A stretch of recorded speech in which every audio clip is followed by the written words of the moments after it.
Hi, today I'll be pitching my film named Agrippina. The logline for the film is: after the death of Emperor Tiberius, a prominent and strong-willed Roman aristocrat named Agrippina lies, manipulates, and cheats her way up the ranks of the Julio-Claudian dynasty to gain power and control of the Roman Empire, in hopes that her son Nero will become future emperor, only to find out that he may ultimately betray her. So the film begins in the Julian-Claudian dynasty of the Roman Empire. It's actually based on true events. It begins with a 10-year-old Agrippina with a bunch of young Roman aristocrats sitting in the throne room of Emperor Tiberius, who is a large man draped in clothes and in medals, and he sits there and talks to the children about the importance of power and how it enlists fear and love, and this is when it's first placed in Agrippina's mind, the seat of power. This is all done through a voiceover, and then it goes into the future, and Agrippina is seen at the imperial palace where Emperor Tiberius is found dead, and her brother Caligula becomes emperor, and she's seen standing with her two sisters on a balcony with her brother sitting on the throne next to her, and there's thousands and thousands of Roman citizens bowing down to them. And this is the first time that Agrippina actually felt like she had power and she wanted more. It then moves on further into the future, that describing how she wants to have a son, and this will ultimately get her full power over the Roman Empire. She's already married, so it's just a matter of getting pregnant. She's seen at prestigious parties, in chariots, getting bowed to, and this is all forms of power that she's had since her brother is in control.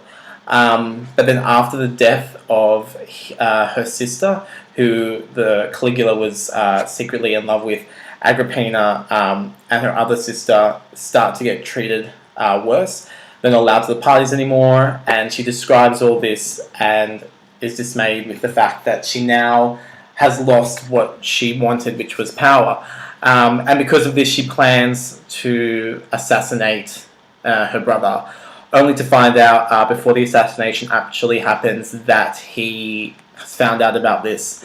When he finds out about this, he exiles her to an island. So she's stripped away of all her name, all of her wealth, and her son is taken away from her. She's put onto this island by herself. And this is where the film basically first begins. All of this is voiceover. Before that was all voiceover and just short scenes. When she's sitting on the island, a maid comes up to her and gives her a piece of paper, and it's saying that her brother is now dead and a new emperor now, Claudius, is in control and in power, and he has revoked the exile, and she's now allowed to come back to Rome, now allowed to be back with her son Lucius. She goes back to Rome only to find her husband is dead, and that her son is now about 7 to 10, and he doesn't really remember her, and he's used to being with his tutor who was looking after him for the 4 years that she was on the island. So after she gets back into the palace, she first goes and speaks with Claudius. In the throne room, she finds Claudius with his wife Messalina and his two children, Octavia and Britannicus, Britannicus will be the heir to the new Roman Empire. Claudius is a very bubbly, happy man who doesn't really seem to take the power and doesn't seem to really care too much about the empire. He's more interested in booze and in parties and in women.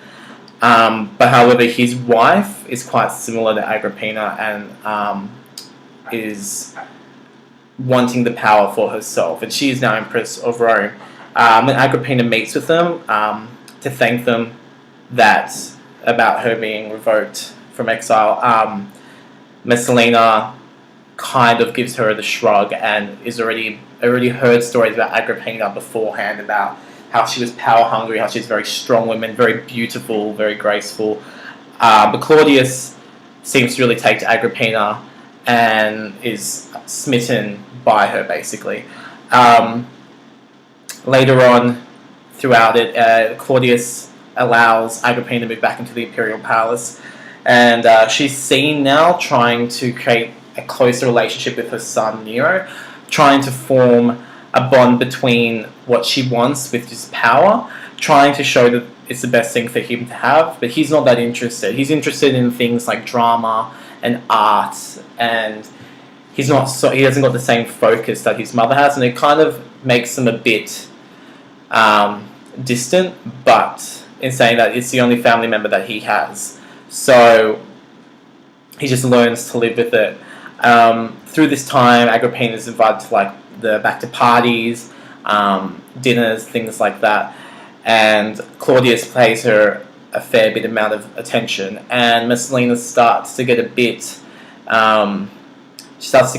worried about it all and tries to find a way to get rid of Agrippina. And by doing this, she calls for an assassination of her son, Lucius. The assassinator goes into the bedroom where Lucius sleeps, only to find a snake crawling out of the bed. He runs away, obviously, in terror, not knowing that the snake would be in there. Agrippina hears about this and goes to Messalina and drinks a whole vial of poison.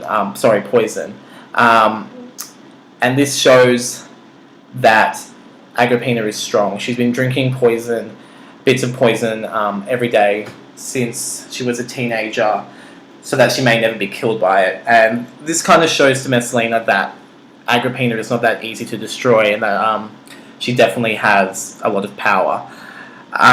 The film kind of jumps a bit forward, and there's a big fiasco in the palace, and Messalina is heard kind of screaming through the corridors, and Agrippina wakes up and rushes to her son's bedroom, and he's just stirring awake. He's now a bit older, he's about 16, and the tutor of Lucius comes in and tells Agrippina that Messalina's been caught trying to assassinate the emperor, her husband, and is basically going to be executed, which happens the next day. Now that Claudius is single, Agrippina starts to make her move on him, and he ultimately is already smitten by her, so it's not that hard for him to make her his wife. When they become married, Agrippina then tries to work on changing Britannicus as the heir of the throne and making her son the new heir. This does take a bit of time. She uses a lot of seduction in the form of changing this. It does happen, and Lucius marries Claudius's daughter, Octavia, and he now becomes Nero, and he'll be the future emperor of Rome. So the Agrippina, basically all the steps for her power is done. She just now needs to make Nero the actual emperor. She becomes impatient, and she poisons Claudius with mushrooms. He dies, and Nero now becomes emperor. And this is when Agrippina gets the full power, exactly what she wanted. So because Nero never really cared about power and didn't really know how to run anything, he's never had strong political power before, Agrippina takes control of the empire. She goes to Senate meetings, something that no man has ever done in the Roman Empire. She sits on the throne when Nero isn't there. She's feared amongst the Romans more than Nero, and probably loved more than Nero is. This is fine for Nero at the time. He gets to do his own thing. He's not too bothered. I mean, his mother gets what he wants, and he gets what he wants. However, he meets a freed woman, which is basically a person who used to be a slave. Her name is Acte, and she and him kind of fall in love, even though he is married. She's another powerful woman.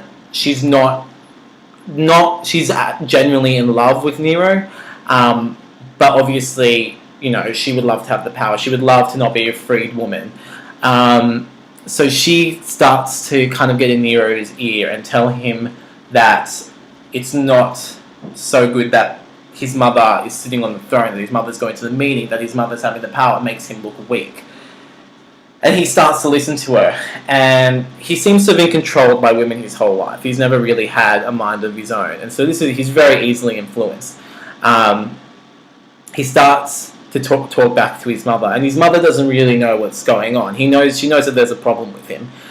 So Agrippina kind of uses her sources and finds out that Nero is sleeping with a freed woman. And finding this, she gets an uncontrollable surge of anger and runs into the throne room, which is full of officials, high Senate members, and publicly scolds him about what he's done, and basically, hits him and assaults him and gets furious at him.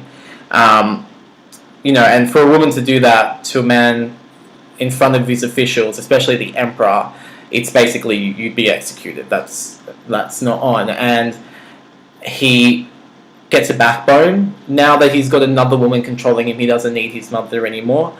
And he basically banishes her from the room.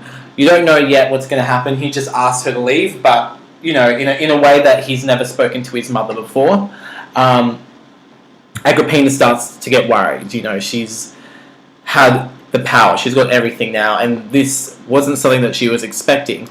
And throughout it all, she loved her son. She's always loved her son. And so when she leaves the throne room, she runs into Britannicus, who is her stepson, who was Claudius' son, and who was the rightful heir to the throne, and apologizes for what she did to him. And this is kind of the first time where she's looking back at what she's done and thinking, was it worth it, knowing now what Nero could do to her now that he's emperor. So, the power has changed. She had it always through the life, and now he's got it, and she's worried what her son's going to do to him. Nero then comes into her room, and they speak, and she apologizes to him about the fact that she really pushed him to do what she wanted, and if she was a man, she would have wanted everything. She wanted the power. She loves it, and how she's sorry that she never took an interest and never considered about what he really wanted. And that's what kept them so distant, and that she always loved him. But for him, this isn't good enough. I mean, he's got a new woman now. He was never that close to his mother. He never really loved her. For her to go away is not the end of the world. She says that, this whole power, everything that he has, she always wanted for him. It's ultimately not good enough for her, and he banishes her. So, she gets her stuff, leaves the palace, and is sent on a boat to go back to an island. On the boat, there's a problem. So, it starts to sink, and Agrippina knows that it's probably being booby-trapped, and Nero probably would have done that. So she jumps off the boat and swims to shore, where there's Roman officials, Roman guards, all waiting there for her. She knows now for sure that, Nero is going to kill her, that she's going to be executed. And she lays there on the beach and says to the soldier, "Smite my womb," showing and knowing that Nero is the one who's doing this, and for them to kill her through her womb, because that's where she's been hurt the most. And it ends with her death, and that's how the film ends. So the film is it's talking about the love between a mother and a son, but how power can ruin everything. So she could have had a rich and fulfilled life, but she always wanted more, and it ultimately cost her betrayal. Her son then lives on to be emperor, and she gets nothing. She gets death. So, I mean, it's a good movie in the sense that it's based on truth. It's the love for a mother between a son is something that's been throughout ages, from beginning of time to now, and it's something that's very relatable to audiences, even though it is a period Julian Claudian type of film. So yeah, there's my pitch. Hope you enjoy it. Thank you.